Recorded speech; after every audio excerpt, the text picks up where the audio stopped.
नमस्कार मित्रांनो, स्वागत आहे तुमचं या डेटाच्या ॲनालिसिसमध्ये. मित्रांनो, सर्वप्रथम मला तुम्हाला एक गोष्टीवर हे करायचं आहे की रिटेलरचा जो आनंद आहे तो आता 2 मिनिटाच्या आतच म्हणजे हार्डली 2 तासाच्या आत वाईप आऊट झाला. तुम्ही बघू शकत असाल, मी काल डेटा निगेटिव्ह टाकला होता. वरतून सेलिंग अपेक्षित आहे हे 100% सांगितलं होतं. त्याच्या पाठी काय लॉजिक आहे, मी असं का सांगितलं असेल की वरतून सेलिंग आपल्याला अपेक्षित आहे, डेटा निगेटिव्ह आहे. तर मित्रांनो, एफ आयज आहे ना, काही पोझिशन्स कॅरी करत असतात डे टू डे बेसिसवर. ह्या शीटमध्ये बघा तुम्ही. आता इथं तुम्ही बघाल तर ऑलमोस्ट 32 लाखाच्या पोझिशन्स रिटेलरनी कॅरी केलेल्या आहेत. काही पोझिशन्स एफ आयज कॅरी करतो आहे आणि काही पोझिशन्स प्रो कॅरी करतो आहे.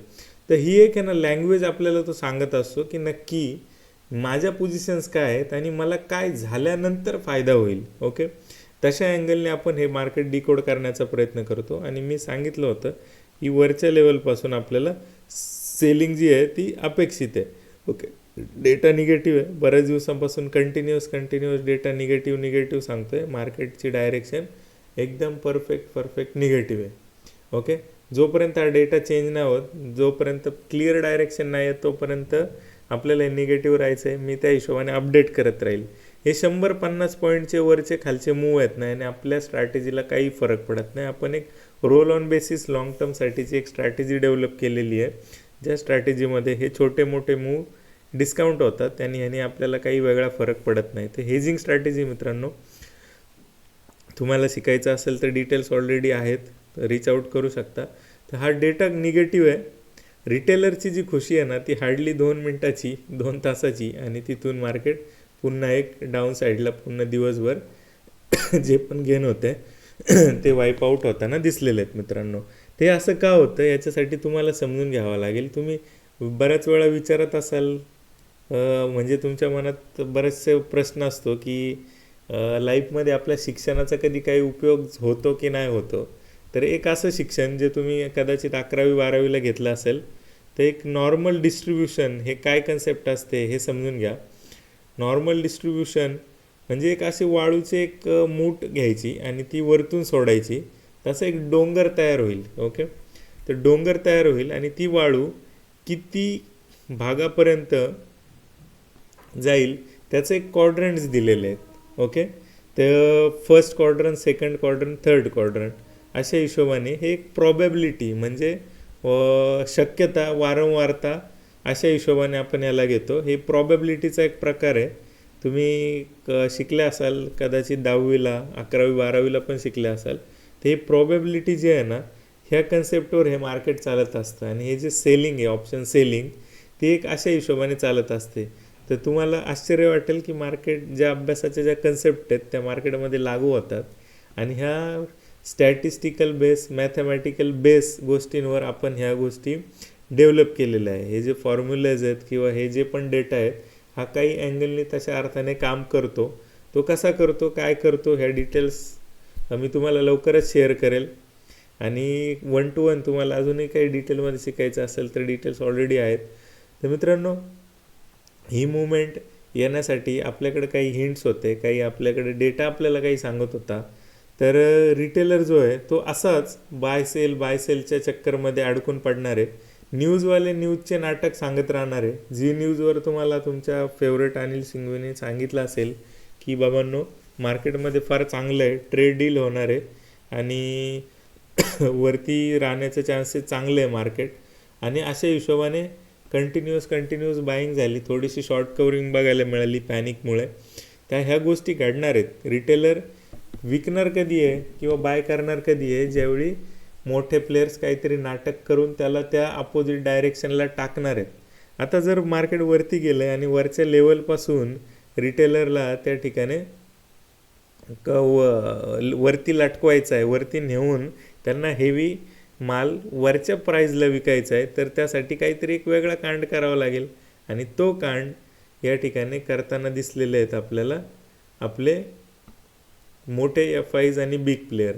तर ह्या कार्यकर्त्यांनी तुम्हाला सांगितलं असेल, बाजार तेजी में रहेगा, सब अच्छा होगा, सब ओके होगा, पर हेच आपले लोक दुश्मन आहेत. हे आपल्याला काय करतात, हे आपल्याला उलटे टांगतात आणि मग त्या ठिकाणी त्यांच्या पोझिशन्स क्रिएट करतात. ओके, तर असाच आज पण रिटेलरला उलटा टांगलेला आहे. डेटा पुन्हा एकदा निगेटिव्ह आहे. ठीक आहे, डेटा जो पण वाढून आलेला आहे तो सगळ्या स्ट्राईक प्राईजवर काम झालं आहे, कारण मार्केट वरती पण गेलं खाली पण गेलं, पण ओव्हरऑल जो पोझिशन्स आहेत त्या ॲज इट इज कॅरी आहेत FIच्या सुद्धा, रिटेलरच्या सुद्धा आणि प्रोच्या सुद्धा. ती एक लँग्वेज आहे, ती तुम्हाला समजून घेणं गरजेचं आहे. तर ही वन ऑफ द गोष्ट आहे, डेटाचा जो पार्ट आहे ही एक्सेल शिकवतो मी. तर ही एक वन ऑफ द गोष्ट आहे. याच्यामध्ये अशा बऱ्याचशा गोष्टी आहेत, जसं की PCR रेशो आहे, ओपन इंटरेस्ट आहे. ओपन इंटरेस्ट सगळ्यांना माहिती आहे ओपन इंटरेस्ट काय असतो, काम कसा करतो, पण तो परफेक्ट रीड कसा करायचा हे फार कमी लोकांना माहिती आहे. ठीक आहे, तर ओपन इंटरेस्टचे काही सिक्रेट्स आहेत.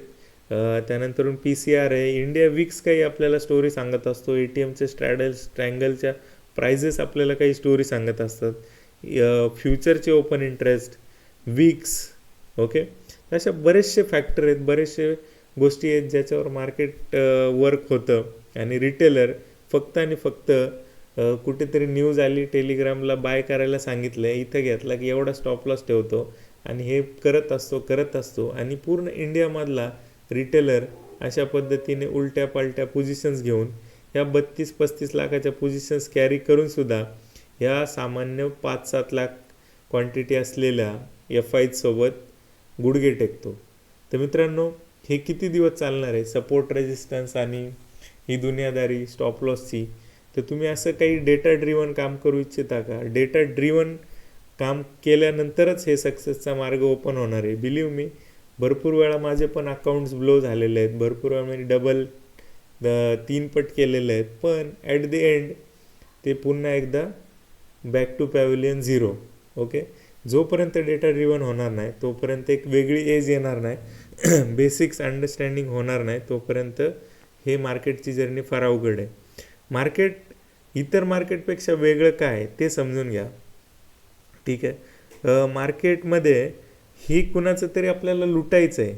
ओके, आणि इथं कुठलीही गोष्ट अशी हत्यारं घेऊन किंवा असं काही भीती दाखवून, राजकारण्याचा दम टाकून आपल्याला ते कॉन्ट्रॅक्ट घेताना येते. हे आपल्याला सायकोलॉजिकली पुढच्याला टाकावं लागते, म्हणजे गंडवावं लागते. तर मग हे गंडवणारे कोण आहेत? तुमचे सपोर्ट रेजिस्टन्स.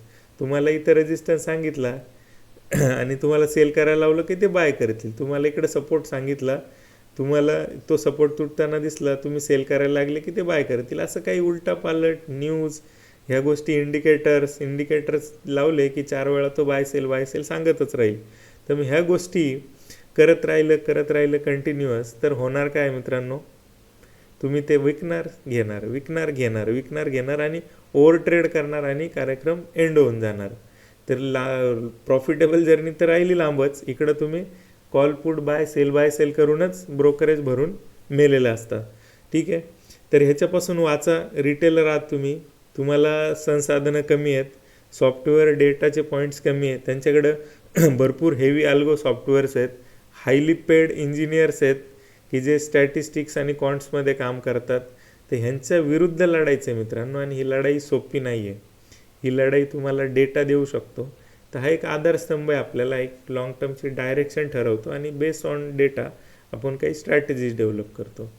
तर मित्रांनो, आय होप तुम्ही काहीतरी ह्या डेटा थ्रू प्रकाश पडत असेल तर तुम्ही नक्की चॅनलला सबस्क्राईब करू शकता.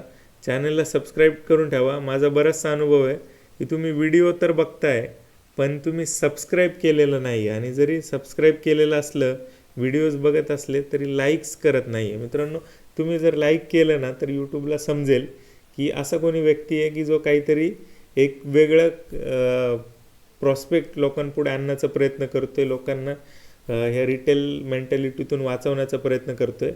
तर अशा हिशोबाने तुम्हाला ह्या चॅनलवर जाऊन सगळं सबस्क्राईब करायचं. पहिल्यांदा सबस्क्राईब असाल तर जो पण व्हिडिओ येईल त्याला लाईक करायचं आहे आणि सगळ्या मित्रांपर्यंत पोचवायचं. ही जबाबदारी तुमची आहे की रिटेलर तुम्ही किती वाचवताय. 20-50 हजाराचे लॉस रिटेलरसाठी नॉर्मल आहेत, लोकांनी केलेले आहेत ते, आणि ह्याच्यातून तुम्ही वाचू शकता. तुम्हाला डेटा वाचवेल. मी हळूहळू तुम्हाला शिकवण्याचा प्रयत्न करतो आहे. ठीक आहे, तर थांबूया आजच्या व्हिडिओमध्ये. असंच प्रेम देत राहा मित्रांनो. धन्यवाद.